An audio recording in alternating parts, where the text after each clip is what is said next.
just believe in the power of healing and restoration.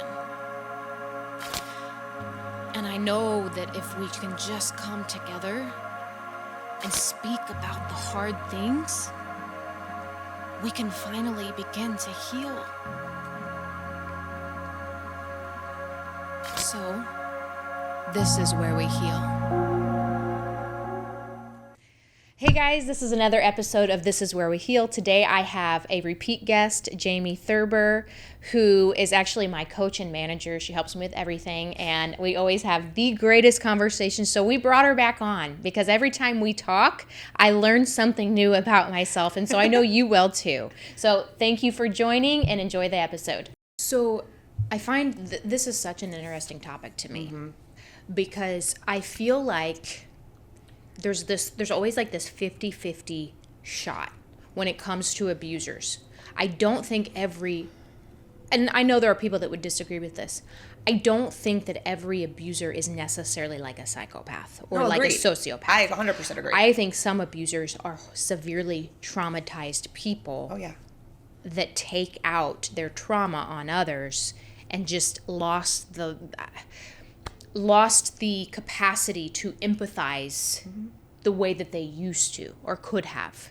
Not to say that they don't have some Or they never empathy. learned how to do it. Yes. But then I think there's also like truly psychopathic, narcissistic, sociopathic people who genuinely don't care at all, who will hurt anything and anyone to get what they want at all times. That's less common, though. That's what people don't realize. That's what they say, yeah. Well, what the deal is, the thing that happens a lot, so in, like, my work, drives me bananas, really, is this, like, hot topic psychology that you start hearing on the internet all the time.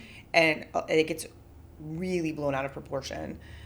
Because a lot of time, not every guy who talks badly to you is a narcissist. Like, not every, that's just not the way, it's not true. Right. And so we throw these topics around, or these hot words around a lot, and it becomes something that people, like, I had a client, honestly, like, he was obsessed with it. He was obsessed with the fact that his wife that he was divorcing was narcissistic, and, like, that's all he talked about. It's all he watched stuff on. Like, he was so down the rabbit hole. And I think it was because it was, like, and I get it, we go down that way to, like, make ourselves make sense of something, but it becomes unhealthy because it's like, at the end of the day, yes, there are some people who genuinely don't care, but a lot of the people hurt people, and they don't know a way to behave other than none of that is okay. And while it's still not acceptable or okay, there's this like fine line between if you put too much emphasis on what they are, you're not healing what you need to heal in you. 100%. You'll never move from it. You become so consumed with, oh my God, they were a narcissist. Oh my God, they were a sociopath, which is understandable at first. Sure. When your mind's trying to make sense of it, you're like, oh my gosh, okay, that is what totally happened. I'm normal. not crazy. I think we've all been there. We've all been like, oh, maybe he was, or maybe she was. That totally makes sense, and that's what our brain does. We can't help but want to identify something, right? But there's also this point where you have to move past the obsession with what they are and accept what you are and who you are and the things that led you into relationships like this and the things that kept you in relationships like this and the parts of you that aren't healed enough to walk away when you could have and should have. Well, it's also the ways that it affected how you may not have been any of those things when you entered in that relationship. Right, exactly. And that's the part that, this is something happens a lot with children, okay? When children become adults, and I have a lot of experience with this, they become adults and they had things happen to them while they were growing up. Once you're an adult, like, should a parent or someone that was an adult stop this from happening to you? Sure. Yeah. They didn't, though. Yeah. So do we want to identify? Absolutely. Identify where it came from and learn, because that lets us let go of things. That's really where, like, forgiveness and release comes from, is a lot of times it's understanding. I'm working on trying to learn that you don't have to have that. That's a whole nother conversation. But, like, once you're an adult, it's now your responsibility to heal from that. Or you're going to walk through the rest of your life blaming your Uncle Joe or your mom for this or whatever, when what they did was not okay. Right. And there's no but. It's the and. Yes. This is what I'm going to do about it now. Oh so my it's God, the same thing with, like, if you have the conversation of, how did this impact me? Who was I in this relationship? That's a great thing to understand as well. And what am I doing to move forward? What am I doing to not get into that situation again? Yeah. How do I change the way I communicate with people? Yeah. Blah, blah. Like, that's what I've had people ask me for years, like, how do you talk about your experiences?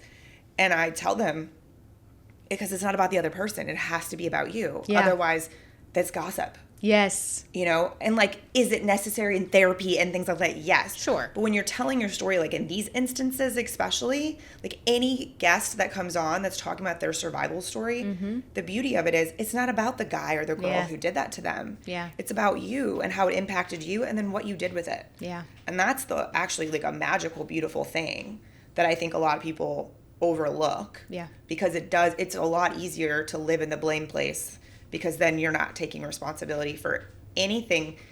Not that they did anything wrong, like you or me did anything wrong. It's just that is what happened. Right. And then this is where we were, and then how we've moved, forward and blah, blah, blah from there. Amen. And I get so many messages in my inboxes from people, and I always ask the same question, no matter what they're telling me. But a lot of the time, I will have certain people that will come in, and of course they're hurting and they're grieving, and they do need some input, and they do need advice, and they need someone to be empathetic towards what they're going through.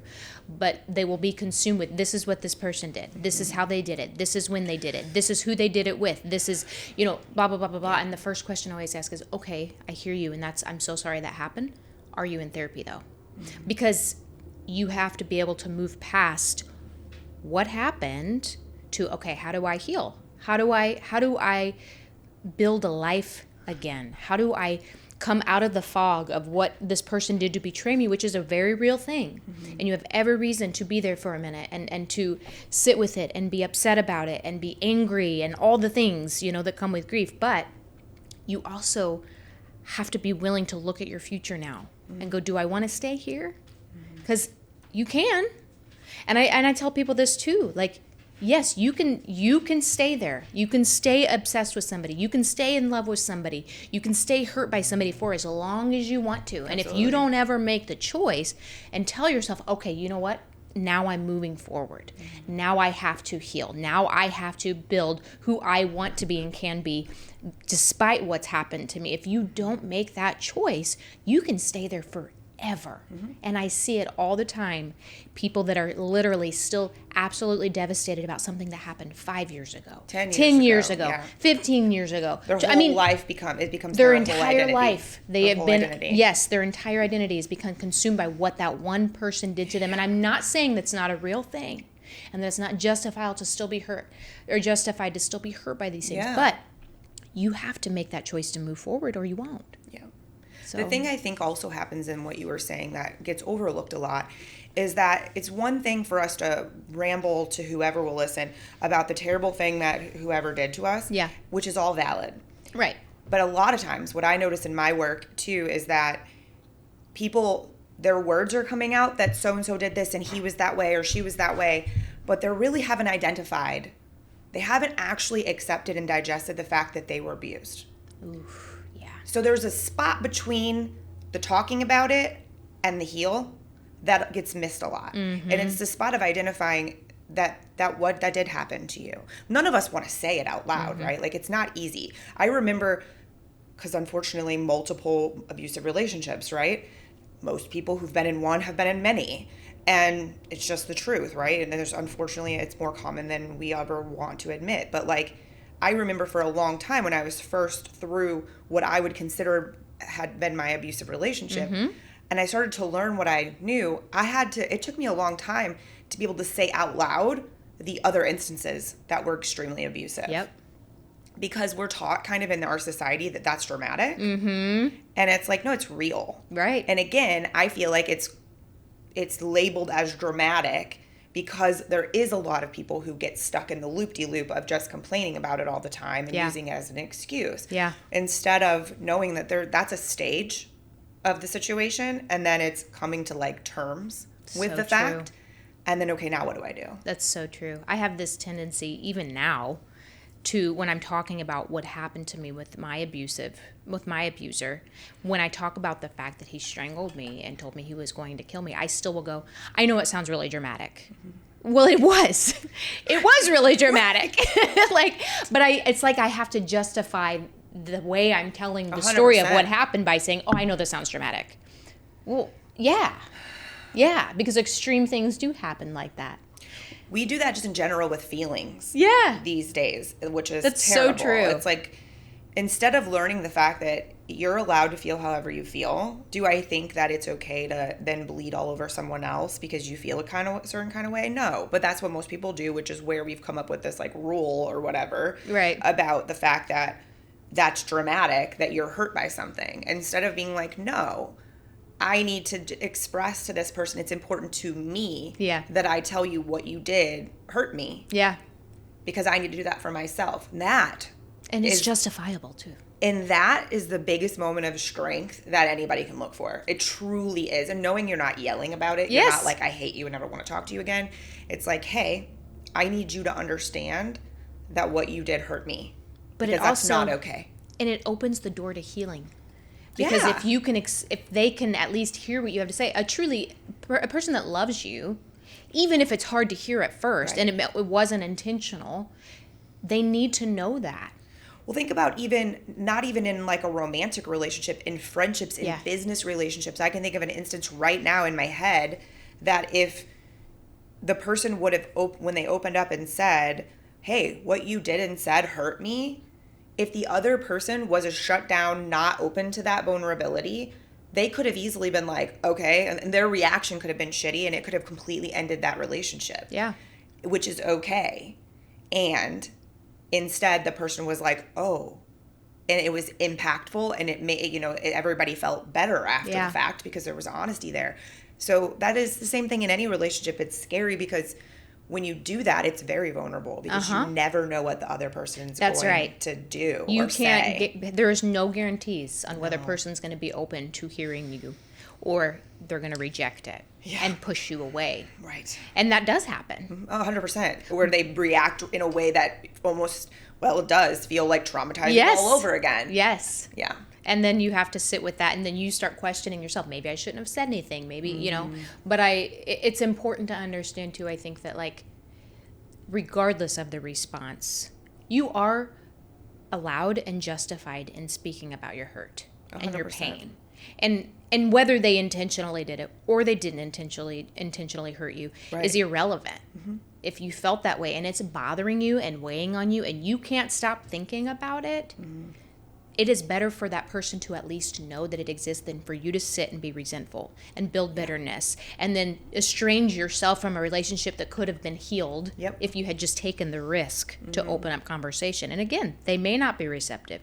They may reject you, but also it's kind of good to know that too. To know that this is the type of person that I won't be able to have a true relationship or connection with because they will resist anything that's vulnerable. And you don't really want people like that in your life. And it's not to say can't have grace for them, can't love them from a distance. Yeah. But it's hard, it's difficult to be in relationships with people like that.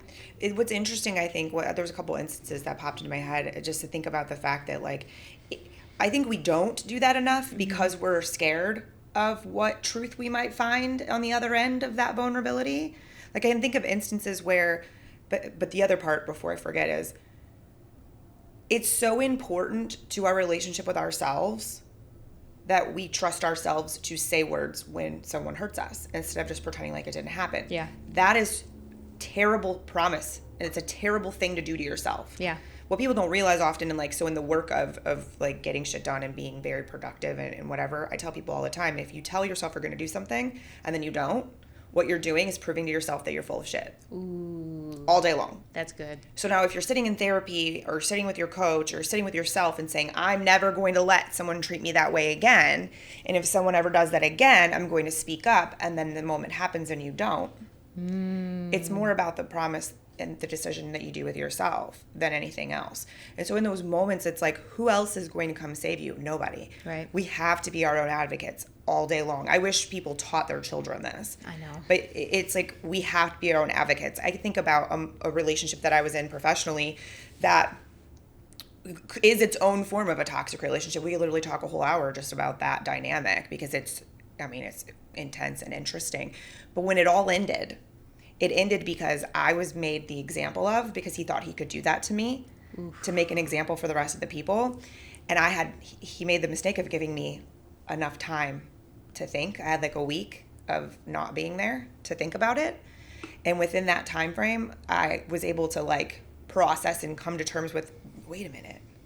No, this is not okay. It has not been okay for this long, and I'm not going to do this anymore. What else am I going to do? If I don't have a job anymore, I don't know, but I'm going to figure it out. And guess what? I did figure it out, and here I am. But like in that moment, that last conversation, I remember him saying to me, I can't come back from this, can I? And I said, no, I don't think you can. Wow. Because it was like such over the line of a respect thing. And then in the moment, I was able to say, yeah, and something about something he was doing that was very out of integrity, which integrity is really big to me. Yes. And the whole conversation was pretty raw and emotional, and I felt really like a give and a take until I said the thing that he knew he had been doing. And I was like, I can't continue to stand here and know about what you're doing. Immediate change. Whoop, straight sitting, straight face. He immediately changed. Every piece of his energy changed. And in that moment, I knew, yep, this is not, you can never be in this room again. You can never be this room again. And you also knew that he knew that he was doing it. Yep. So it was everything I needed to know. And you seeing it was probably for him, like, oh no, here I thought I was getting away with something. Oh, and he just didn't think about the fact that someone else was aware and, hey, buddy, like you show someone behind the curtain, they see behind the curtain, you know? But it was in that moment and that reaction that I was like, I left, got in the car, I was like shaking. It was like terrible, you know, just a very intense situation. And then I still to this day am so grateful that I had the balls basically to say that, because I knew that in that response that me doing what I did was the best thing I possibly could have, and I've never questioned it. Yeah. Because of that. Yeah. So I think often those scary moments, which you can see whether if you get a bad reaction, what you can do instead of being like, oh my God, I can't believe they did that to me. Instead it's like, wow, what a gift. Yeah. Like, I'm not going to question that ever again, because I know that like literally flashing red lights in front of you. Like, you know what I mean? So true. Yeah. So true. Man. I think sometimes too, we don't, like in that moment too, well, it's my job and it's this and it's, sometimes it just takes also being able to trust yourself. Yeah. I think what's really important to understand too is like, just within your scenario, being able to recognize that abuse happens outside of relationships too. Like out of romantic, outside of romantic relationships. 100%. Like people can abuse you in every walk of connection that All you day. can think of, like at work. And in fact, at work, it's really significant in workplaces. And it happens a lot. It really does. Especially in like a female-male dynamic. It happens a lot. There's also a lot of like mean girl stuff that happens at work, but also with men to treat other men that way, like bullying. There's a lot of that stuff that happens, and people feel almost, again, so we were talking earlier about how abuse is rooted in control and power. Well, think about it in a professional setting. Like, that's really where it comes down to, because I'm the powerful one. I have to remind you that I'm this and that. And it turns into this ugly little monster that could just grow, like, it's just beyond control. And it's one of those instances where I don't think people intend for that to be what happens. Right. But then that power becomes addicting. Yeah. I'm sure it is. Yeah. But I've watched people do it. You can now once you know, you don't unknow, you know, and you can see it. Gosh, I've actually seen people just that I've been acquaintances with online, even as I've watched their platforms grow, like the shift that happens where they go from someone that I think is really authentic and genuine to all of a sudden I'm like, who is that person? Yep. What did they just say? What did they... And it's always so disappointing. It's very unfortunate. It's so disappointing. It is. And I'm not saying that's not an easy slope to fall off of. I'm sure... it's such an easy one, for sure. I'm sure it is. But it's just always such a... I just hate it for them too. Agreed. You know?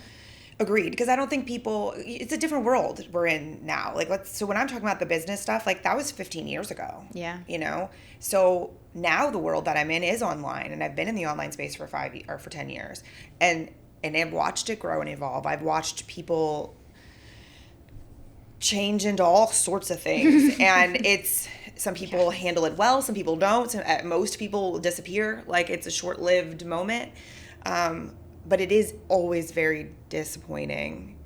There's a few reasons. I think one of the things is, like, you know how much that's impacting them personally. Yeah. Even if they're not saying it, you just know that. Yeah. That's how humans are. There's no way it isn't. Yeah. And it sucks for the other people because the loudest guy in the room is always going to get the most attention. And the people that are of integrity and that are going to stay that way long term, they're not screaming and yelling. Right. So the loudest guy in the room might be getting the most attention and the most money and the most whatever, and you just stay tried and true.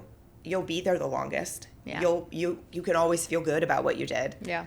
But it's like, it is a slippery slope because I've seen people make that decision, and like, we've called it like kind of like a deal with the devil in a way. Yes. Because that's what you do. I mean, you're making the decision to let the followers and the money be more important than why you started. Yes. And it takes over your life. And I mean, I've watched people combust from that so many times, unfortunately. Yeah, totally.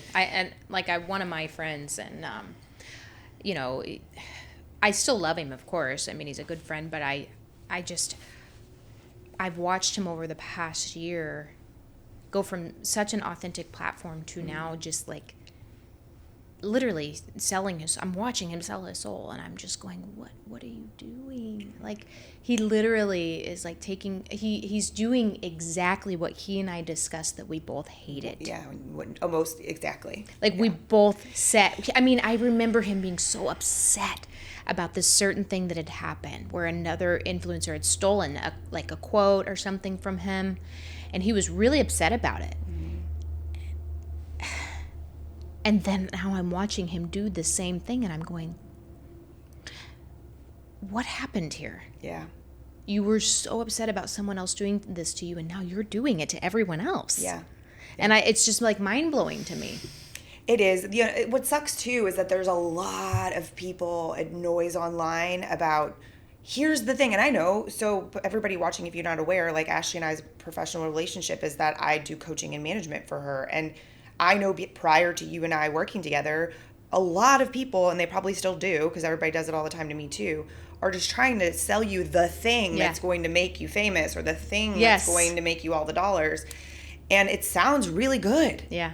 Their pitches are great. Yeah. They're being trained by top pitch salesmen. Like, I've been in those meetings and been like, wait a minute.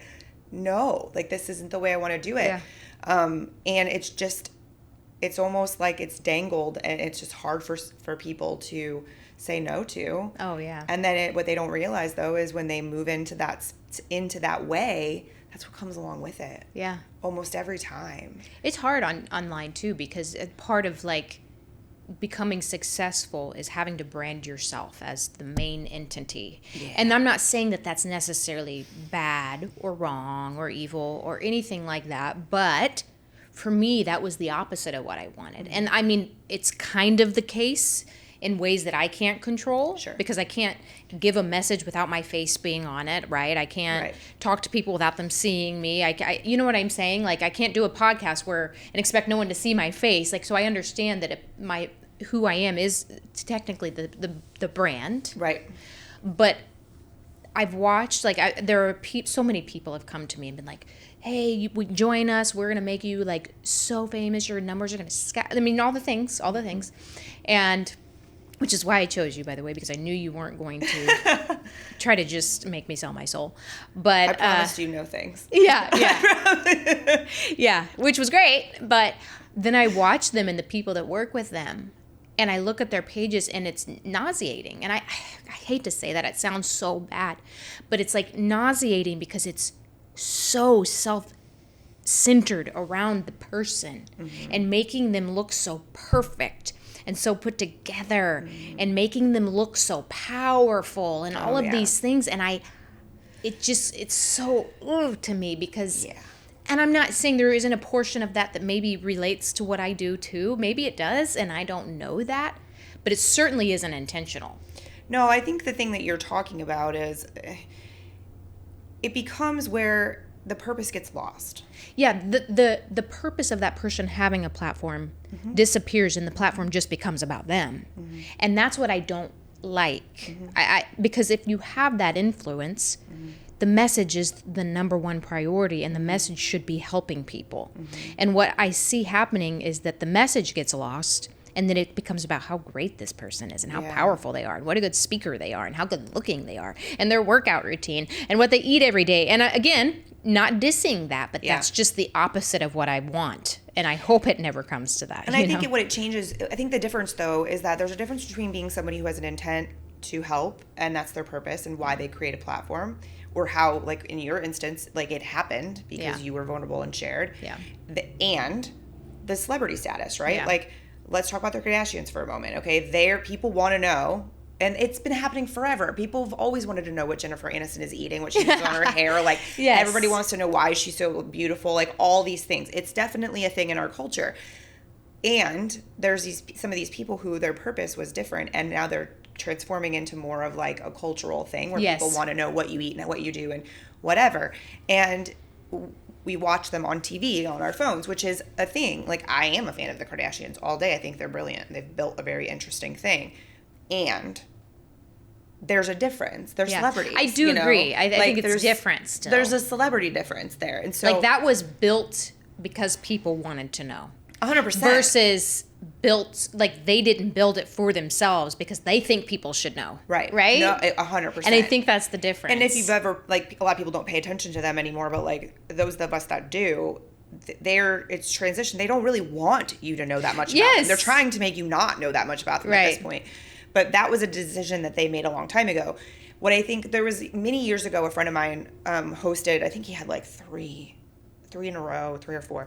Anyways, an event in the middle of August in Arizona. So we called it the meltdown in the desert. So it's like literally one of the times they couldn't land planes. It was so hot. Like, it was like a whole thing. So, but it's less expensive for people to travel to Arizona during that time. So it worked out. Anyway, he made shirts. And like one of the topic always was, remember why you started. Yeah. And the reason is, and there was a lot of guys and people there that were like, hot shot, look at me, I'm so cool, look at what I drove, look what I ate, like whatever. That's cool, whatever, do your thing. And people follow them because they want to know. And that's great.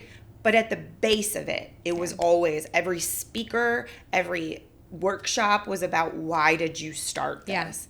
And that's been my thing from the beginning with my business, because there were times where it turned into a lot more about me.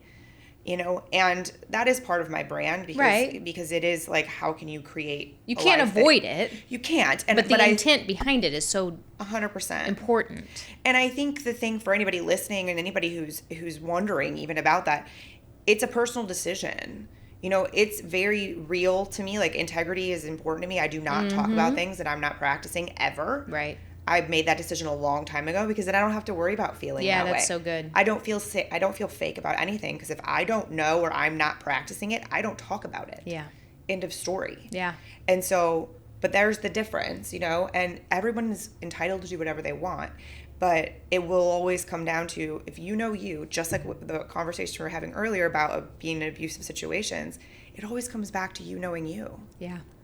And that's being true to yourself is the beginning and the end of it all, really. And having that moral compass as at the forefront of yourself. Like, these are the things that, even if I find myself tempted by them, I know deep down inside that is not who I want to be. Sure. And I will draw a line. Or at least have people in my life that are honest enough to come to me. Yeah. And say, this feels a little off or whatever. Yes. But here's the thing too, like, say what you want about Oprah Winfrey, okay? Some people love her. I think you either love her or hate her. It's really where people land with her. But like, if you look at the woman's career, yeah, there's a lot of what's Oprah doing. But at the end of the day, she's bringing you stories all day. Yeah, I was going to say, I've never thought Oprah was just so self-centered. She's never come across as self-centered, like, make it all about me. No, and she's just a good example of someone who has blown up for so many years, but her mission is the same. She likes to share people's stories and give people platforms to talk on, even when it was on daytime TV. And now it's more about like spiritual conversations and, Yeah. and inspiring and motivation and stuff like that.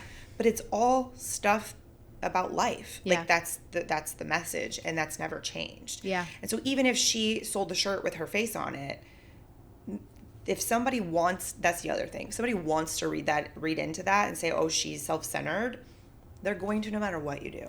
I think it's just really obvious when someone is. It's just also remembering that if you know where you stand and that comes through in everything that you're doing, that's all you have to know. Yeah.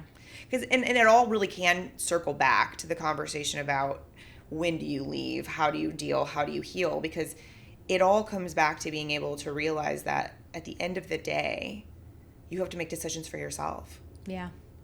And it's scary and it's hard. It does get easier as time goes on, but like, You have to be accountable for you. you do. And you can't be accountable for everyone else. It's hard. No, 100%. And you can't save anyone else either. That was hard. a really hard thing for me to have to like really wrap my head around, is that as a people pleaser my entire life, I had this complex where I just wanted to save everybody. And that's not bad. Yeah. It's, you know, I mean, in a way it's a beautiful thing, because I know, and there are a lot of people like that. They want to help everybody and save everybody, and that's a beautiful quality, but it also isn't possible. And you have to, like, one day you have to just kind of accept, like, nothing can be saved without the willingness to be saved. And until a person goes, I need help, I want this in my life, and I want your help, you're wasting your time. 100%. And I think that happens to victims in every abusive scenario. I think most, not all, most victims, especially women, but maybe men too, they are so empathetic and they see the good in this person in front of them, and they think that if I just love this person enough, if I show them what love really is, if I stay when no one else would, my love will save them. My love will win them over, and they'll change because they'll realize that this is possible, but it doesn't happen that way. No. It's just like people, for some reason, people accept that about alcoholics and drug addicts. Yeah. They accept that alcoholics and drug addicts will not stop using until they're ready to stop using. Right. No matter how much you try to make them, they are never going to until they're ready. Yeah. And what we don't realize is human behavior is human behavior. Yeah. And that's the same thing anywhere. So like as a coach, I'm very specific about who I work with for a reason, because I can't make you drink the water. Right. I can show you where it is. I can throw you in it, like Yes. whatever, but you have to want to drink the water, and I can't make you. And I learned very early on in my business that I don't like the feeling of having to try to make you drink the water. That's not fun for me. Right. That's not, and I'm not helping you. I'm also just taking your money, and it feels shitty for me, and Yes. you're not getting what you want, and I don't like that. Yeah. And it's a hard thing to realize about anyone, strangers, people you love, anything like that, that you can't force people. And the thing too is, if all you're trying to do is save everyone all the time, you're going to end up drowning. Yes. So it's like my whole lighthouse concept, right? It's like, I didn't invent this by any means, but a lot of people have these tattoos. But it is, what are you going to do? The best way for you to, if your purpose and intent is to help people, whether it's within your family or the masses, okay, you have to realize the best place for you to do that, number one, is you have to take care of yourself so that you can shine as bright as possible. Because if you don't, you can't help people if you're falling apart. Yeah. And are you going to be a lighthouse and stand while the storm happens and literally just always is there no matter what is going on around you, that always guides anyone and everything into the shore? Or are you going to think it's your job to jump down in the water like a tugboat and pull them around and save them and try to save 75 drowning people in a storm? Is that going to happen every time? No, you're going to have casualties. You're going to have a lot of bumps and bruises. You might not make it. Like, that's the decision. I mean, that's the purpose behind the tattoo. That's It's so like, good. it was a commitment I made a long time ago to myself, that in those moments, because God, it's easy to think, oh, I'm going to jump in here and I'm going to save them. I'm going to hold them And you up. It's want going to be to. fine. Oh yeah, you so do. And you know what's interesting You really about do. that? When you are in that frame of mind where you're going out with the tugboat and you're trying to save everybody and you're struggling and it's not working and no one's, and people are jumping back in the water even after you pulled them out. 100%. Like, you also, for some reason, because you're doing it, you expect other people to do that for you. And then you get hurt. And then they get hurt trying to help you. And you don't realize, and you get resentful when other people aren't willing to jump in the water with you, and you think something, they don't love you or they're not, there for you, until you get the concept of, wait a minute, I can't save any of these people, and you become the lighthouse, and then you realize, oh, it was never their job to save me either. Mm-hmm. And I did that. My whole life I was waiting. I was just waiting for someone to come save me. Mm-hmm. I was waiting for people to like reach out to me, to help me, to like go out of their way for me, because I would do that. Mm-hmm.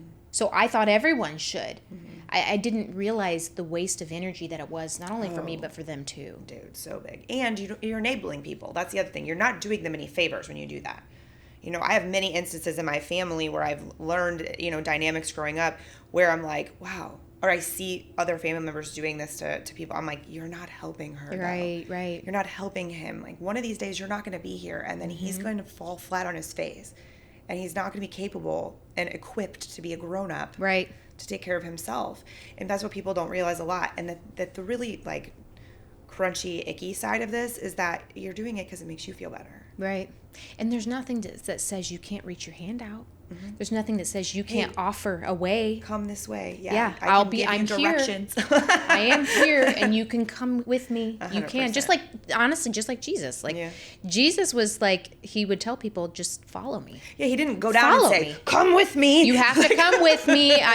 No, he said, follow me. Or, you know, if someone would come to him with sin that was keeping them from their peace and their joy and their happiness, he would just say, sin no more, and go on and go on. Mm-hmm. and sin no more. He was telling them to go, do this for yourself. Mm-hmm. Like, I'm not going to go with you, but I give you permission, you know? Yeah. And so that's such an important lesson, I think. I had so much resentment towards people that I thought should have been doing more or helping me more, not realizing that it was never their job or their responsibility, and that people have their own things that they have to do too. We live in a very codependent society. Yes. And like everything that we're just, this last little bit is very much about codependency. And I remember the first time I found out what codependency was, like, total mind blown moment. And I started looking around and realized, especially in the Midwest, like, a lot of people don't, I never knew, like, culturally in different parts of the country it's so different, but there's a very specific way you're supposed to do life here. Mm-hmm. And if you disrupt it, which I have, everybody looks at you like you're nuts all the time, and it's interesting. But and then, you know, I'm marrying a Canadian who, like, is like, what is going on here? He has no idea what's happening. It's a totally different world up there. But one of the things is, when I realized that, I looked around and I couldn't find one relationship that wasn't codependent. Oof. And I had to learn what that meant. And that was a breaking, pivotal moment in my relationship with Tony. We wouldn't be where we are now if we wouldn't have both had that moment. He's a very independent person, and so am I. That's what's so funny. We all think we're super independent. Right, we do. But when you learn, so there's a book called Codependency No More, and I definitely suggest everybody should read it, because you're like, oh my god. And it's not expensive either. So no, yeah, it's a cheap book. You can get it anywhere, and it's just I remember the first chapter. I was like, oh my god, I don't like this, and then I thought, I'm just going to keep reading, and I'm glad I did, because then I learned so much. But it was everything that you're talking about, diving down into the water. In order for us to have healthy relationships and healthy boundaries and our ability to be whole as one human without needing people, you know, the world also tells us that we need a partner to be whole and to fulfill you and blah, blah, blah, right? All this stuff just leads us into this crazy land of us doing all these things we're talking about. And so, but when we learn that we have to be okay and whole by ourselves, when you're whole and okay by yourself first, it would be very difficult to be in an abusive relationship, because you wouldn't interact, like, you would never entertain those things. Yeah. Most of us, when that happens to us, we're not aware there's another way. Yeah. And there's nothing, again, this isn't to talk bad about anyone. No, you just don't know until you know. And so with that, it's like mind blowing when you learn, oh my gosh, and then you see it everywhere. You're like, oh, that makes me sad. You do. You see it everywhere when you heal from it. Yeah. It's just, it creates a freedom and a respect in every relationship, especially romantic relationships, where it's like nothing feels better. There's always was this funny joke where everybody wants an independent, strong woman until they have one. Yeah. Oh, 100%. I've been there, and then they're like, they don't know what to do because you don't need them. Yeah. And it turns into this, wouldn't you rather be chosen simply because someone wants you? Yes. Than because they need you to help them stand up? Yep. Can you help them stand up when there's a problem or a surgery or whatever? Absolutely. That's the give and take of a relationship. But you shouldn't need to stand next to them every moment of every day in order for them to stay standing. That's so good. And so it's just like that moment, it's such a big realization, and it's just like a freedom that you can give yourself. And it's wild seeing the codependency in others that you used to also do. Like the little things that people do where it's totally codependency and you think, oh my God, I used to do that. Mm-hmm. So I get this. I get it in a really deep way. This even just happened to me yesterday. I didn't realize how far I'd come, how much I had broken away from codependency until like recently in certain scenarios where I was going, this is codependent behavior that this other person is, and I empathized with it because I get it. Mm-hmm. And I had like a friend who, this week I've just kind of been tired and out of it. It's been kind of a weird week, and I just haven't been on my phone a whole lot, which is not like me, but I just needed like more time to myself to just not be texting people all day. Mm-hmm. And I had this friend that multiple times was like, hey, is everything okay after like a few hours? Mm-hmm. And I totally get that because I used to be that person where if I didn't hear back from somebody in a certain amount of time, I was like, oh, something's wrong. Did I do something? Did I say something? Was it... And I'm not saying I don't ever do that, but there was absolutely nothing wrong. Mm-hmm. It wasn't them, had nothing to do with them. And I had to say, hey, I'm never just going to disappear. It's just been a weird week. I'm still here. Mm-hmm. I totally get it. I know you're probably like you're expecting like a response in a certain amount of time, but please just know that it's not intentional by any stretch. Like I wanted to explain it because I've been that person too. Yeah. And gosh, it would have been nice for somebody to have been graceful and merciful in that moment and go, oh, well, they have a bit of anxiety here. Sure. And like, not saying everyone has to do that or whatever, but when you're on the other side of it and you see it and it's the same behaviors that you used to have, it's like, oh my God. And you feel it for people. Yeah. Because again, it's not common, unfortunately. It's not common for people. It is the exception to the rule, which it shouldn't be, for people to not be immediately replying to you all the time. Yeah. We live in a very instant gratification world, and it's hurting all of us all the time. It creates a lot of anxiety. It creates stress. It creates pressure where there shouldn't be. Yeah. Like all these things. I tell people all the time, there's no emergencies happening on the internet. Right. Like, you do not need your notifications on for your Facebook messages. Right. Like, if there's an emergency, they're going to call your phone. Right. And people, what? Well, I can't. I'm like, just let yourself have a little freedom and understand that when it's time for you to go and you have the space and the capacity to do the internet or do the texting, then you do it.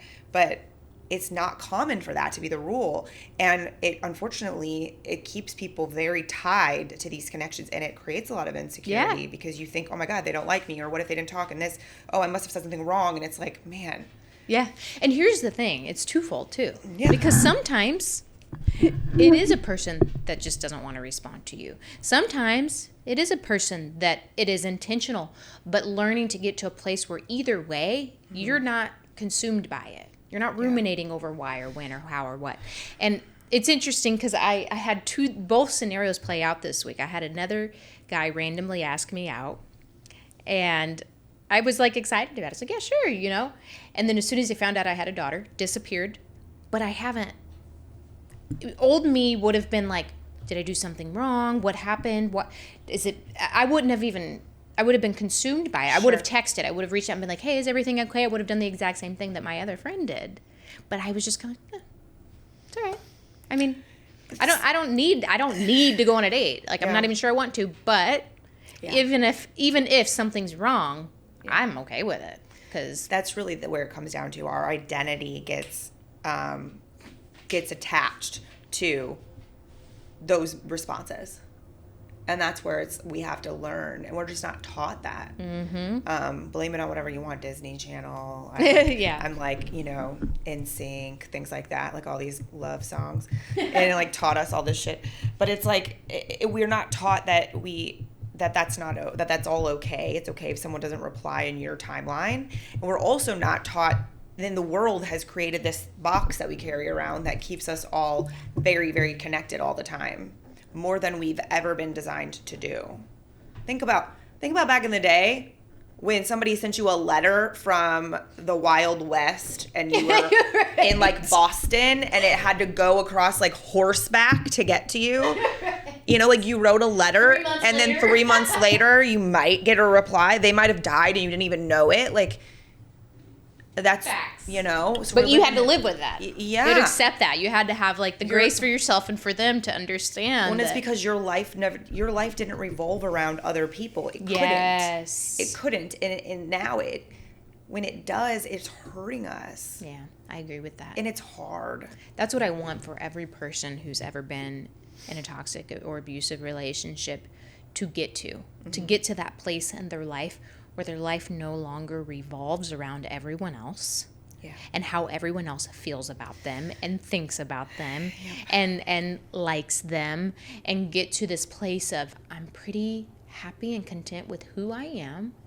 I have enough love for myself that I don't have to pull it from other people or hope to get it from other people, that you can truly say, come or go, whatever you need to do, it's here nor there to me, but I'm here if you want to connect, and if not, that's okay too. Like it's hard to get there, but when you do.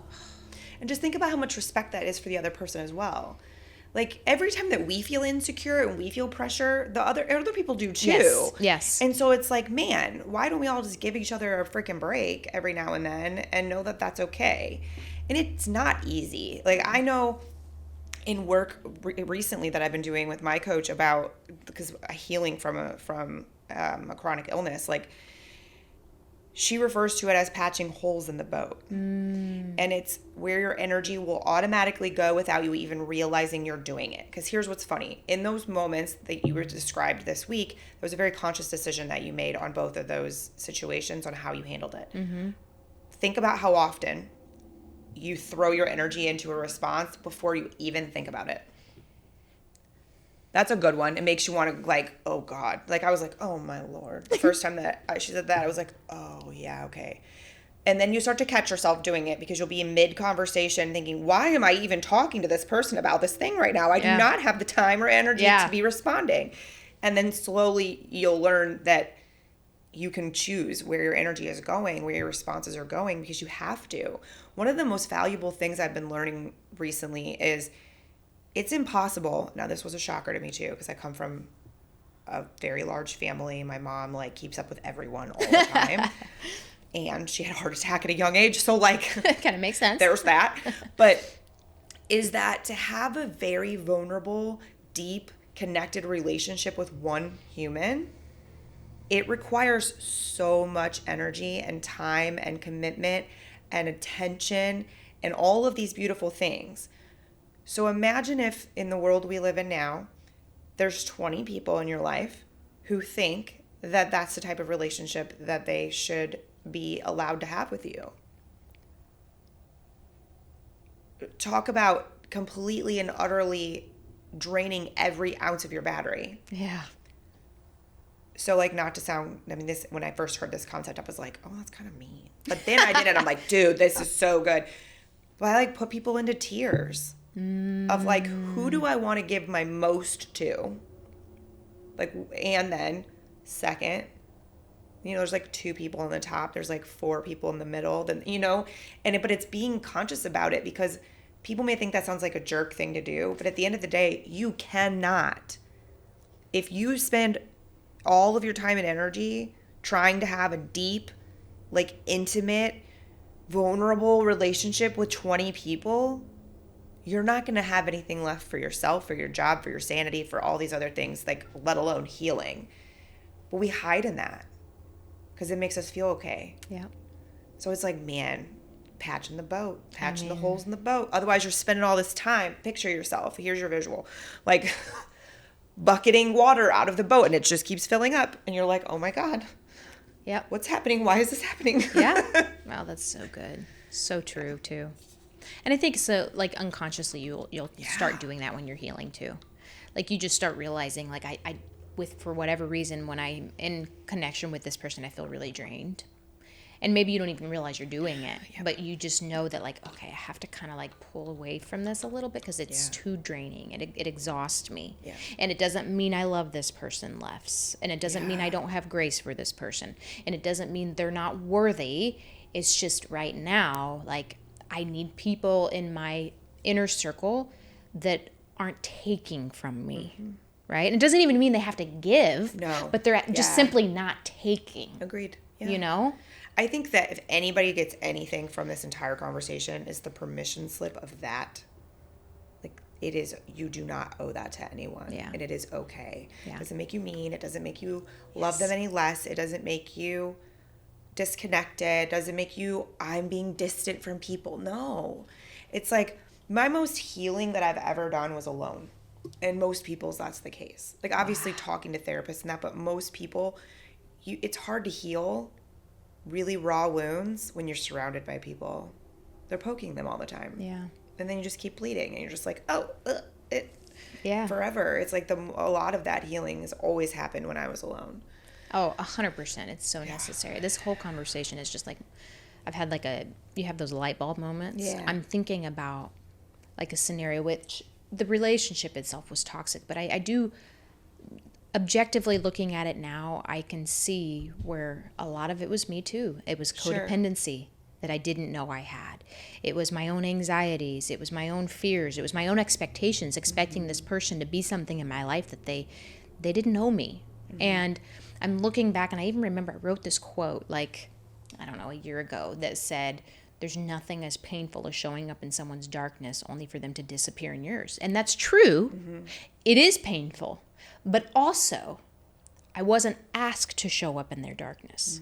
I wasn't required to show up in their darkness. I didn't have to come from here and drop down here to be with them. They didn't ask that of me. No. I did that on my own free will. But because I did that, I expected them to do that for me when they were here. Yeah. They didn't know me that either. Yeah. And I'm looking at that, and I'm thinking about this right now, like, oh my God. Yeah. I was expecting someone to show up in something that wasn't theirs to show up in because I did it when I probably shouldn't have either. When we expect people to do things that we never speak out loud. That's one of the easiest lessons I give people all the time, and they all look at me like they're so angry after I say it. So I'm like, does he know that you're not okay with that? Yeah. Well, what do you mean? I'm like, did you say it? Yeah. And no. Here I am thinking this person was selfish. Yeah. I thought, oh my God, what a narcissist, so selfish, like abandoned me. Maybe he didn't abandon me at all. Yeah. Maybe he just didn't have the space or the energy to be where I was at that time because he was trying to keep himself afloat, which he actually said. Well, like he actually said. Like, think about it. What we do is we create these things in our brain, which is very normal, but then we have this expectation of people, and they don't know that expectation we have of them. And then we get sad and disappointed. We think nobody ever shows up for us because they didn't do XYZ thing that we never even told them that we needed from them. And just because I chose to be a martyr doesn't mean everyone else in my life has to be a martyr for me. Yeah. Unless you like made that agreement. You're like, hey, I'm going to do this for you. You're going to do that for me. Okay. Yeah. I mean, maybe some people just want to be the lighthouse. Right. Maybe they don't want to have to keep going out with the tugboats because they've learned that it's a waste of their energy and it doesn't help you. Yeah. Whew, full circle moment here that I'm having. It's like, to be honest with it, we all have codependent moments. We all have the moments where we look back at a relationship and go, oh man, I did some stuff there too. Gosh. Yippee. But it's just being a human. Like, I hope and wish that if anything we move towards as a society, it's giving people the ability to have human moments. Does that mean that you get to be shitty and you get to do nothing? No. Right. But we're also all human beings. And, like, none of us are robots. None of us are perfect. Right. And so instead, like, enter some compassion. Know that you're human and move forward. Like, you were, again, full circle to the beginning of this conversation, talking about the fact that, here we are making these new choices for ourselves. And am I doing this right? And it doesn't matter about the other person. It matters about me. So same thing with this situation you're talking about. Maybe he was, maybe he wasn't. At this point, it doesn't really matter. Right. But so for you, it's good for you to have that moment. Yeah. Yeah. For me, and honestly, it makes me see everything in a different light too, in a way that now I can have grace for that. Now I can have grace for who he was in that moment, intentional or unintentional. Sure. Doesn't matter, because I can let that go. I can let that pain go, knowing that maybe it had nothing to do with him at all. Yeah. Well, that's a lesson in itself, is that closure, forgiveness, grace, like those things are a one-person job. TV has taught us that that it's up to the other person. Yeah, it's like, no, that's a one-person job. I was so pissed the first time someone said that to me. They're like, you don't need to speak to him to forgive him. I'm like, what? I need to say the things. Like, I need to hear him say the things. And my very cool, calm, collected friend was like, why? I was like, I could have like burst through the phone. I was so mad because he was right.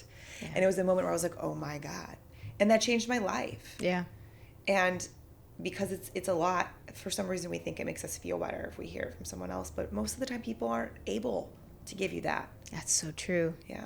Yeah. I can truly say that that person in my life at that moment was not in this space. He didn't have it to give. Yeah. A lot of people don't. And he was actually really open and honest about that. But for some reason, because I kept thinking he should. Well, sure. And that's those savior moments, right, that we have, that we go into, for sure. We want something to work so badly. Yeah. We've all done that. We've all done that. Man, oh man. I know. Well, look at us. Well, that's another episode of This Is Where We Heal. Yes. And I hope you guys healed as much as I just did in this last hour. I love it. Yes. All the moments.